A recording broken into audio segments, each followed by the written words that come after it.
Good morning to my respected teacher and to my classmates. Today I would like to share my thoughts about the need to save environment. But first of all, what is nature and environment?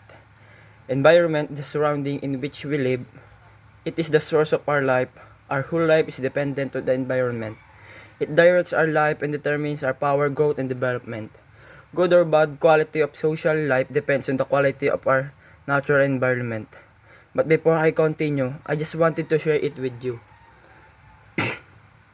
When I was a kid, because our place was farmland, my dad taught me how to raise livestock and grow fruits like mangoes, rambutan, and jackfruit.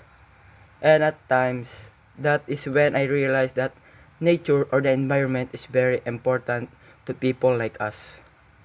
It is a great economic help to have a prosperous community farm that can't afford to buy in markets that are not financially viable. The need of human beings for food, water, shelter, and other things depends on the environment around us.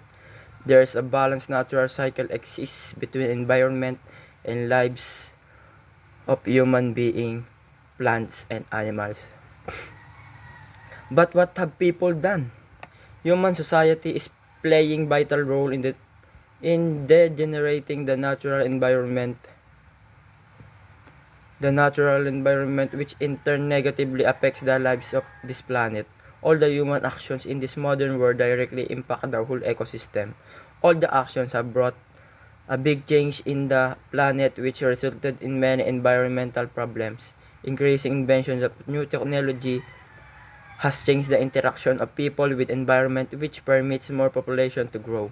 Such an amazing technologies have become the reason of economic growth in 20th century. However, it had dramatically affected the natural resources. And as goes on, more and more people are going through the motions, and not just the good but the worst. And because of the neglect of the people, man made a bad impact on the nature, and our nature now faces many problems. Some of the environment problems are rapid growth in our world population, deteriorating natural resources, diminishing forests and wetlands, erosion of soil and coral reefs, depleting underground water, regular shortage of fresh drinking water. Some issues are loss of biodiversity, rapid extinction of some animal important species, collapse of fisheries, rising air and water pollution, rise in atmospheric temperature, thinning of ozone layer, spoiling rivers, seas and underground resources. And to better understand why we are experiencing such problems in our environment like this, let me explain the reasons for the problems I mentioned.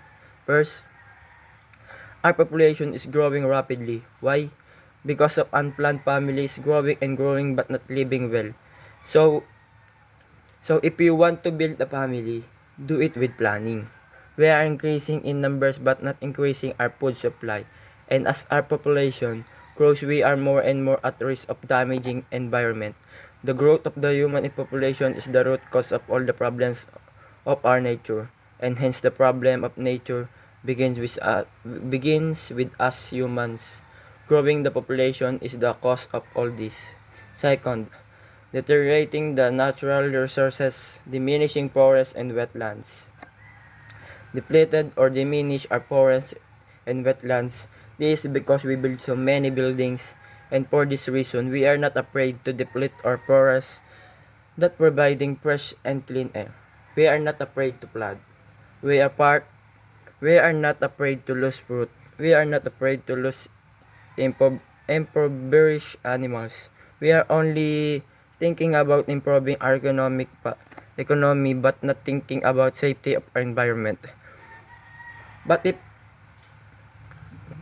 but if we think better, we can use nature without harming it, and not knowing that will help our economy. But I think people will know, but they just not want to keep up this modern age. They are not afraid of losing their natural resources because they are so focused on technology that they think they are all here. Third, erosion of soil and coral reefs.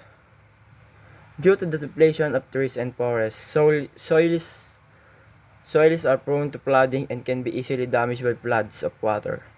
At the same time, because the weak soil can cause landslide, many communities can be affected or threatened by this disaster. So, due to the damage or depletion of coral reefs because of our neglect and misfortune, we no longer care for and balance the coral reefs that can provide us many other things. 4.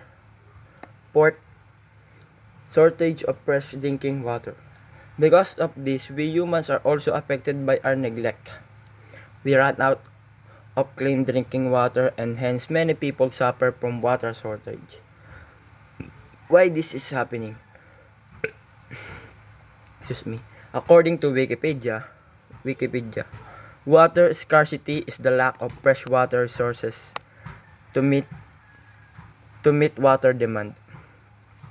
It affects every continent and was listed in 2019 by the World Economic Forum as one of the largest global risks in terms of potential impact over the next decade. And because of this, some country has experienced an infectious disease called inadequate sanitation. According to Wikipedia, inadequate sanitation is a major cause of infectious disease such as cholera, typhoid, and dysentery worldwide. It is also contribute to stunning and impaired cognitive function and impacts on well-being through school attendance, anxiety, and safety with lifelong consequences, especially for women and girls. Water covers 70% of our planet, and it's easy to think that it will always be plentiful. However, fresh water, the stuff we drink, but irrigate our farm fields with is incredibly rare. Only 3% of the world's water is fresh water, and two-thirds of that is stuck away in frozen glaciers or otherwise unavailable for our use.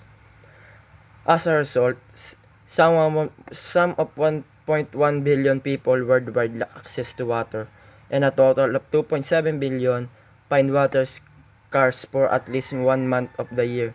Inadequate sanitation is also a problem for 2.4 billion people. They are exposed to diseases such as cholera and typhoid fever and other waterborne illness. 2 million people, mostly children, die each year from diarrheal disease alone. Many of the water system that keeps ecosystem thriving and feed a growing human population have become stressed. Rivers, lakes, and aquifers are dying up or becoming too polluted to use. More than half the world's wetlands have disappeared. Agriculture consumes more water than any other source and wastes much of that through inefficient climate change is altering patterns of weather and water around the world, causing shortages and droughts in some areas and floods in others. At the current consumption rate, this situation will only get worse. By 2025, two-thirds of the world's population may face water shortage and ecosystem around the world will suffer even more. And last, the rising air and water pollution, rising atmospheric temperature and thinning of ozone layer. This thing can only happen because of the lack of discipline of our people, because we are neglected. Because if we have discipline and love to our environment, we know where and how to do with our waste causing pollution. Air pollution is also the reason of thinning of our ozone layer because of the smoke we create coming from factories and vehicles. And not only that, we are also experiencing water pollution, which still humans are the cause. Improper waste disposal and improper fishing are the main causes of this pollution. If you notice, all that I say is a problem of our nature. The reason may be different, but we are the only people doing it. We humans are the ones who are destroying our homes. We are the people for all of this, we are the same people because we suffer from shortcomings and illness. We are the only reason we experience this, and that is because in our lack of discipline and lack of love of to our nature. But what is the solution to these problems? But not just what, but how, who, and when. Who really should be making a way to resurrect our beloved Mother Nature? As individuals, we can begin to discipline ourselves to keep our environment clean and presentable. For example, simply dumping garbage. Isn't it difficult to store garbage in the right bin, right? Why should we not set ourselves an example when it comes to the discipline and cleanliness of our nature? The simple discipline you can take is a huge help in the cleanliness and safety of our nature. Because we as humans are given by God to care for His creations and keep our home beautifully received from Him. We must not forget that the human being is a first and foremost an animal, sharing living space with other animal species in an environment on which they are mutually dependent. It is our responsibility to save our environment and earth and make the possibility of life here. Let us all pledge to save environment and keep it clean and healthy. With this include my speech. Thank you for listening. God bless us all.